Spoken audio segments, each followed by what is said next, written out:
I'm going to try one last video for today, and then I have to move on and get my therapies done. It takes several hours a day if I do all of them. So, as Greg and I walked out of Southern Bone and Joint after that diagnosis, he said, "We'll fight, babe. We'll fight." And I thought, probably said, "I'd fight. You don't fight ALS. There is no fight. But through the Lord and learning a lot about Lyme, learning a lot about our medical system, I found that we can fight. I'm not going to go into the details, but there's some testing issues, in my opinion, with how people are tested for Lyme, according to the CDC and FDA, whoever makes all those decisions. But we're fighting for quality of life as long as possible. And we are fighting in hopes that my miracle is a misdiagnosis. So some of the things that I'm doing to fight, I begin my day with, for lack of a better word, meditation. The clinic at Kansas has a protocol called HeartMath, where your heart and your brain are connected. So you focus on your heart while you're breathing, sending positive messages to your brain. Mine usually includes memories of time with family and friends and grandchildren, and just bringing that sense of joy back into my life, feeding the positive, trying to diminish the negative, because your mental state is important in all aspects of life. Anything you go through, your attitude, your mental state, your emotional state is important. However, I'm not, don't want to offend anybody, but I'm not a tree hugger. I'm not a think positive and manifest your own happiness kind of person.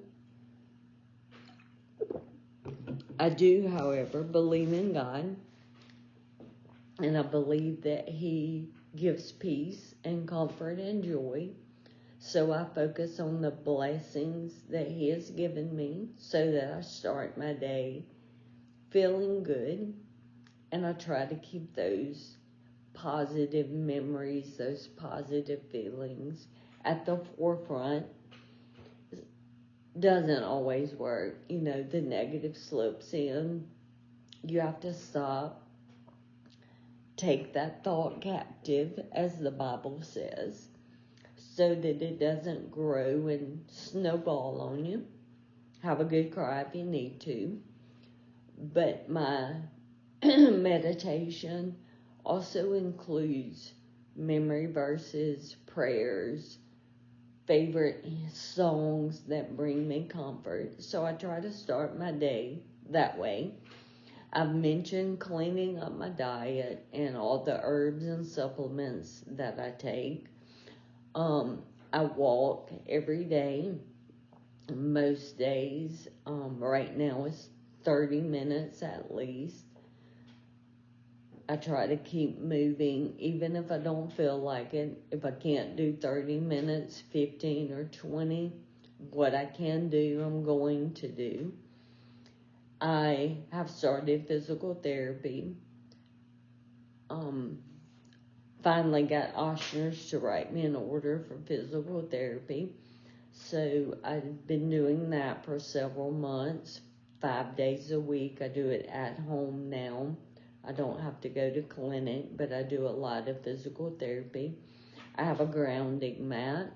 That's a new thing that's kind of making the circuit right now, but anything that I can do to help my body function optimally, to function as it was designed to function, to give myself the best possible chance at a healthier life, I'm gonna do it, and grounding is one of those things.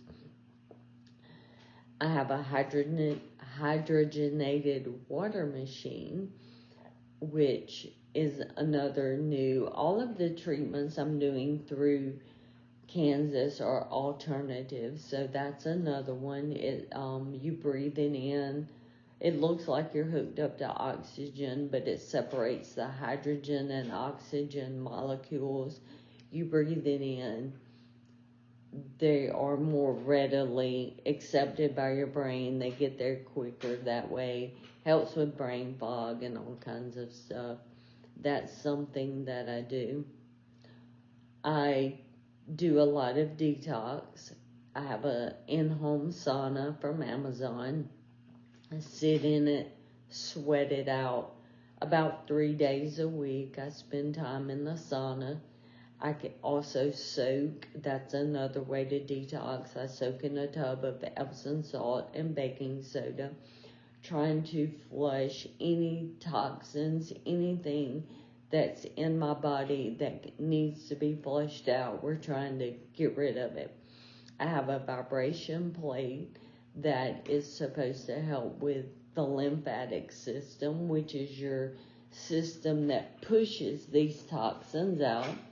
Little bit of science help. I have learned that your lymphatic system relies on your muscles. As those muscles contract, it pulses makes your lymphatic system pulse and flush those out. It relies on the muscles to do that, not like your heart just beats on its own. It's the muscle contraction that controls the lymphatic system. So we're doing that. All of those things are at home. When I go to Kansas, I spend a week, and I spend about 8 hours at the clinic. If you can believe it, I meet with the doctor 1 hour every day while I'm there.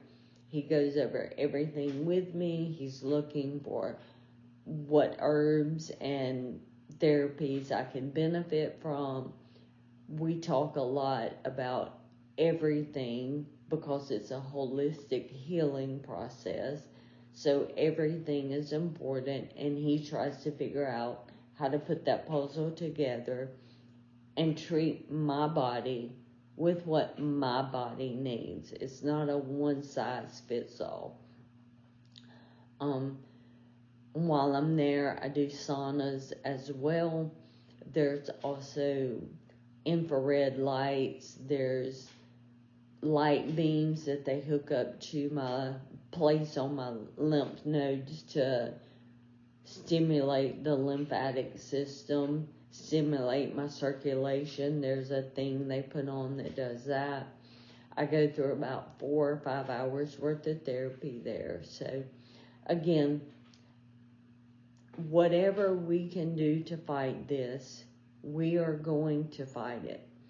Ochsner's advice was come home, live the life that you want to for whatever time you have left. Kind of a eat, drink, and be merry philosophy to your health. Eat whatever you want, don't exercise. It's not going to matter. Their goal is, their purpose is to help me transition through this. Well, I'm not the kind of person who's just going to sit around and wait.